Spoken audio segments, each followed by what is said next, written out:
ಕಾರ್ಯಕ್ರಮಗಳು, ಇವತ್ತು ಆರೋಗ್ಯ, ಇವತ್ತು ಯುಪಿಎ ಸರ್ಕಾರ ಮಲ್ಲಿಕಾರ್ಜುನ್ ಖರ್ಗೆ ಅವರು ಮನಮೋಹನ್ ಸಿಂಗ್ ಅವರು ಮಂತ್ರಿಯಾಗಿ ಪ್ರಧಾನಮಂತ್ರಿಯಾಗಿ ಕೆಲಸ ಮಾಡ್ತಾ ಇದ್ರು.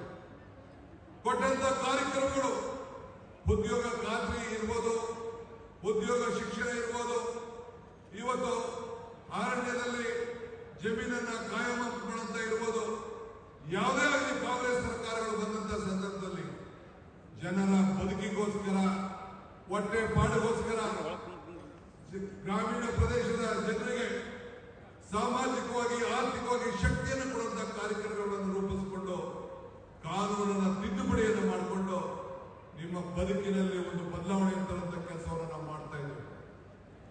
ನನಗೆ ಬಹಳ ಸಂತೋಷ ಆಗ್ತದೆ. ಶ್ರೀಮತಿ ಇಂದಿರಾ ಗಾಂಧಿಯವರು 50 ವರ್ಷದ ಹಿಂದೆ 50 ವರ್ಷದ ಶತಮಾನ ನಾವು ಆಚರಣೆ ಮಾಡ್ತಾ ಇದ್ದೇವೆ. ಅಂಗನವಾಡಿ ಕಾರ್ಯಕ್ರಮವನ್ನು ಮಾಡಿ ಪುಟಾಣಿ ಮಕ್ಕಳಿಗೆ ಆರೋಗ್ಯವನ್ನು ಕೊಡಬೇಕು, ಶಿಕ್ಷಣ ಕೊಡಬೇಕು ಅಂತ ಹೇಳಿ ಹಿಂದೆ ಇಂದಿರಾ ಗಾಂಧಿಯವರು ಸ್ಥಾಪನೆ ಮಾಡಿದ್ರು. ಇಡೀ ವಿಶ್ವ ಶ್ರೀಮತಿ ಇಂದಿರಾ ಗಾಂಧಿಯವರ ಕಾರ್ಯಕ್ರಮವನ್ನು ಆವತ್ತಿನ ಕಾಲದಲ್ಲಿ ಹೊಗಳಿತು. ಅದೇ ರೀತಿ ಕಾಂಗ್ರೆಸ್ ಸರ್ಕಾರಗಳು ಯಾವಾಗ ಅಧಿಕಾರದಲ್ಲಿದೆಯೋ ಎಲ್ಲರಿಗೂ ಕೂಡ ಸರ್ವರಿಗೂ ಸಮಪಾಡು ಅಂತ ಹೇಳಿ ಇವತ್ತು ಕಾರ್ಯಕ್ರಮವನ್ನು ನಾವು ರೂಪಿಸಿಕೊಂಡು ನಾವು ಬರ್ತಾ ಇದ್ದೇವೆ.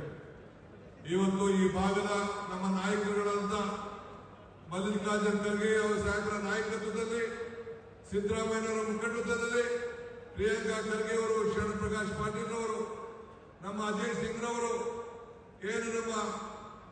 ಏನು ರಾಯಚೂರಿನ ಮಂತ್ರಿಗಳು ಶರಣ್ ಪ್ರಕಾಶ್ ಪಾಟೀಲ್ ಅವರು, ಬೋಸರಾಜ್ ಅವರು, ನಮ್ಮ ಈಶ್ವರ್ ಖಂಡ್ರೆ ಅವರು, ರೇಮ್ಕಾರ್ ಅವರು, ಇವರೆಲ್ಲರೂ ಕೂಡ ನಮ್ಮ ಎಲ್ಲ ಶಾಸಕರನ್ನ ಒಟ್ಟಿಗೆ ತೆಗೆದುಕೊಂಡು ಹೋಗಿ ಅಭಿವೃದ್ಧಿಯ ಪಥಕ್ಕೆ ಈ ಕಲ್ಯಾಣ ರಥವನ್ನ ತೆಗೆದುಕೊಂಡು ಹೋಗುವಂತ ಕೆಲಸವನ್ನ ಏನ್ ಮಾಡ್ತಾ ಇದ್ದಾರೆ, ನಿಮ್ಮೆಲ್ಲರ ಪರವಾಗಿ, ಸರ್ಕಾರದ ಪರವಾಗಿ ಮತ್ತು ಪಕ್ಷದ ಪರವಾಗಿ ಇವತ್ತು ಅವರೆಲ್ಲರೂ ಕೂಡ ಈ ಸಂದರ್ಭದಲ್ಲಿ ನಾನು ಶುಭಾರೈಸ್ತೇನೆ.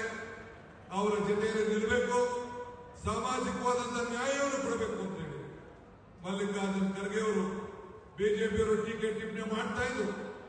ನಾವು ಸಾಮಾಜಿಕವಾಗಿ ಹಿಂದುಳಿದವರಿಗೆ ನ್ಯಾಯ ಕೊಡಬೇಕು ಅಂದಾಗ ಅಪಸ್ವರ ಎತ್ತಿಸ್ತಾ ಇದ್ರು. ಮತ್ತೆ ನೀವೆಲ್ಲರೂ ಕೂಡ ಧ್ವನಿಯನ್ನು ಕೊಡಬೇಕು, ನಿಮ್ಮೆಲ್ಲರೂ ಕೂಡ ಒಟ್ಟಿಗೆ ತೆಗೆದುಕೊಂಡು ಹೋಗಬೇಕು.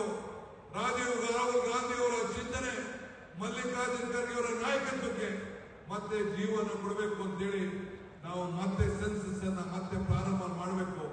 ಎಲ್ಲ ಧರ್ಮದವರು, ಎಲ್ಲ ಜಾತಿಯವರು, ಎಲ್ಲ ಹಿಂದುಳಿದವರು, ಮೇಲ್ವರ್ಗದವರು ಎಲ್ಲರೂ ಕೂಡ ಇದನ್ನ ಉಪಯೋಗಿಸಿಕೊಂಡು ನಿಮ್ಮ ಧ್ವನಿಯಾಗಿ ನಿಮ್ಮ ನೋವನ್ನ ಬಗೆಹರಿಸಿಕೊಳ್ಬೇಕು ಅಂತೇಳಿ ನಾನು ಪ್ರಾರ್ಥಿಸಿ ಮತ್ತೊಮ್ಮೆ ದಿನೇಶ್ ಗುಂಡೂರಾಯರವರ ಅಧಿಕಾರ ಏನು ಆರೋಗ್ಯ ಇಲಾಖೆಯಲ್ಲಿ ಶರಣ್ ಪ್ರಕಾಶ್ ಪಾಟೀಲ್ ಇಬ್ರು ಕೂಡ ಕರ್ನಾಟಕ ರಾಜ್ಯದಲ್ಲಿ ಅಭಿವೃದ್ಧಿಯ ಕ್ರಾಂತಿಯನ್ನ ಆರೋಗ್ಯ ಇಲಾಖೆಯಲ್ಲಿ ಮಾಡಿದ್ದಾರೆ ಅಂತ ಹೇಳ್ಕೊಳ್ಳಿಕ್ಕೆ ನನಗೆ ಬಹಳ ಸಂತೋಷ ಆಗ್ತದೆ.